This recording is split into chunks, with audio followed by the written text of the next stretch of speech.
What's up everyone, John from ARTV. It's time for a review of the 5th studio album by St. Vincent aka Annie Clark. It's called Masseduction and it's out now on Loma, Vista recordings. Now this new album, Masseduction, is something that definitely sees some new influences from Annie, but at the same time it's her honing her sound and using guitar patterns and techniques, building that and combining it with synthesizers and the obvious production from Jack Antonoff, who once again, I've said this a lot recently, he's one of the most in-demand producers, and they just strike gold for the most part on this project. I mean, those two minds together, collaborating in the studio, writing, producing, the end result here is mesmerizing, fantastic, and I can't wait to talk more about it. I previously reviewed St. Vincent's 2014 self-titled album, and I thought it was an amazing effort. I love that album, one of my favorites of 2014, obviously. Went back, checked out some of her older material, absolutely loved Strange Mercy, some of the older records as well, and here, landing on her 5th album, she continues to innovate, and a lot of that has to do with the sound structure and her obvious lyrical pieces here. I think that she definitely touches on a lot of personal stuff, there's tragedy, there's conflict, and there's just commentary, and it's something that is all fascinating to watch spill out over the course of a 41-minute album that is very much pop influenced, but I don't think it's dominated by pop in the sense that it's small-minded or restricted. I think that this is her most accessible album yet, and at surface level many people can enjoy it, but I think what's going to keep people hooked and coming back for repeated listens even years later, years down the road perhaps, is the fact that there is so much below the surface to kind of peel back and understand. Some of these songs that I initially didn't even like as much as others, I always saw more to the story, and I think one of those in particular that really stood out to me was Young Lover. Let's rewind a bit though. This album was kicked off by the lead single New York, and it is probably one of my least favorites on this album, to be honest. It talks of a friend who's moving away. Obviously New York's not going to be the same without this person, and Annie opens up about that here. She's very honest with her lyrical take,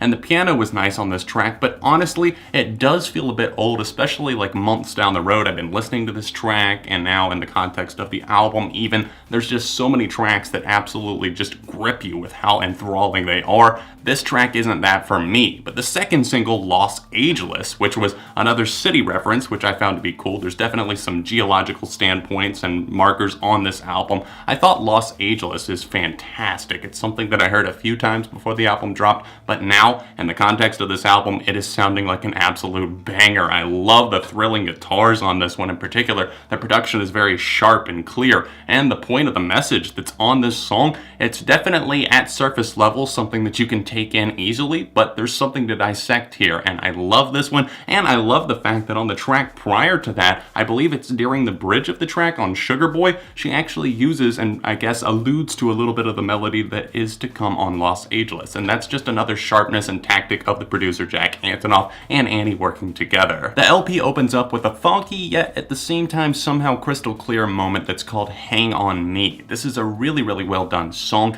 I love the penmanship here. Honestly, the lyrics kind of speak to a different mindset and whenever you're possibly feeling trapped, and I feel like that's something, and the repercussions of that is dealt with throughout this entire album, so maybe a bit of foreshadowing here, and I really enjoy this one. It's slow with those slow burn guitars, and then it really just takes you into the vibe of the album, and then right after that we get paired up with this track called Pills that is definitely more of a 4 on the floor, move your body type song, but it also has a really interesting message that I feel could be interpreted several different ways. Now at surface level, once again, I know I keep saying that, but surface level, you're gonna say, John, this is a song about taking pills and just commentary on the effects that they've had on society. Pills for everything, and that's what you would really get from this one. And her ex-girlfriend actually sings the hook of this one, pills, pills, pills every day of the week. It's really just catchy as hell. It's a hook for days, and it's something that's going to be in the back of your mind. But what really leaves the effect on you is just the extra instrumentation that's thrown in there as well.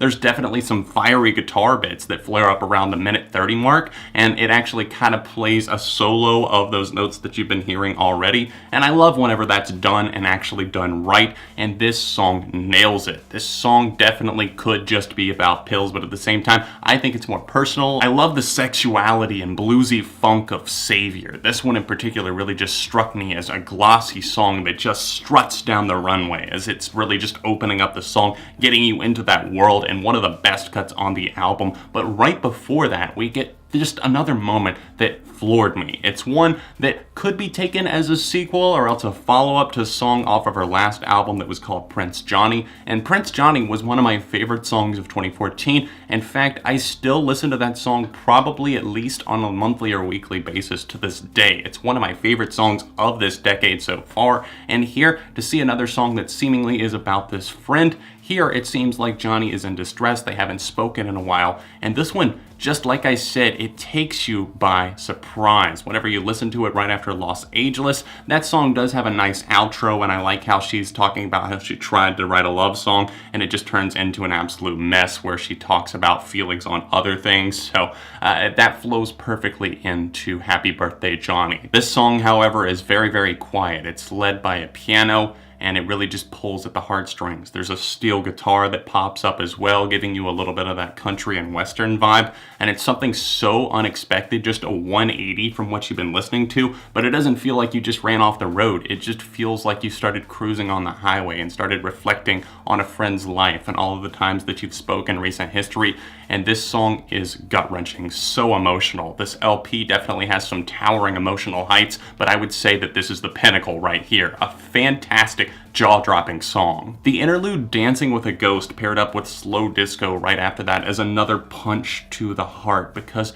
we get a snapshot of somebody who is very much internally at war with themselves, trying to find peace, and I think that the strings and the outside instrumentation here really brings out the heaviness of the words that she's singing. It's something that is so powerful, and there's one line in particular that really just revolved the entire album. She's saying, "I'm so glad I came, but I can't wait to leave." She actually wrote this with Joy Williams, who you might know of the Civil Wars. She also did a song with Hayley Williams for Paramore's album, where they did the deluxe edition, Hate to See Your Heart Break. So this came about years ago, and this one in particular just stuck with her, and she managed to make a song revolving around this. And let me tell you, it's one of the best moments here. And then right after that, don't think that you're getting off the hook easy, because we're going out on another one that is more of a glam rock almost inspired one. It definitely plays with some quiet, loud dynamics, especially as the song grows, but Smoking section just is a disaster for the mind, because you think about this,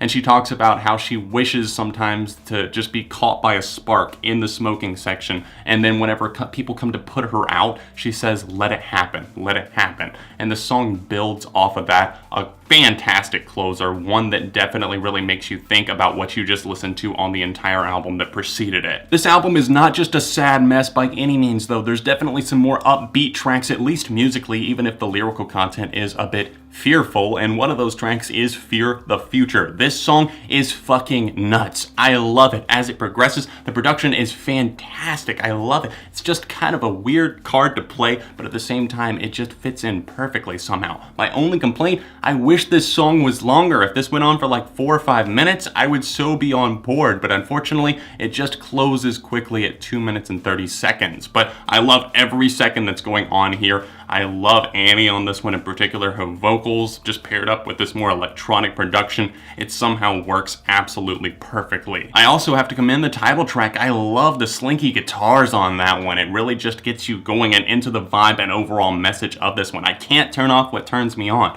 And then right after that we get Sugar Boy, another one that is upbeat. I like the kind of called out vocals. I think Antonoff is doing the girls boys, the little shout that's going in between some of these phrases. It's got that running synthesizer and a very high pace to it. The energy is fantastic, and while I can't call it an absolute favorite of mine, I definitely admire what's going on here. Somehow St. Vincent managed to step it up even from her excellent self-titled effort in 2014 to this new album Masseduction in 2017. I think this is going to have a very high replay factor, gonna go down as one of the best albums of the year for sure. It deserves every ounce of praise that it's getting, and while I don't call it a perfect album, I think that it is damn near close, and it deserves your plays, it deserves your listen, it deserves your attention. So me personally, I'm gonna have to rate this a 4.5 out of 5. What did you guys think though? Sound off in the comment section down below. Please leave a like on this video if you do enjoy seeing videos like this, the more indie reviews. I know that St. Vincent's definitely picked up some acclaim in recent years, but I still feel like she's a bit underappreciated. If you want to see my review of her 2014 album right here, another alternative review right over here, all of my social media in the description, and I'll see you very soon on ARTV.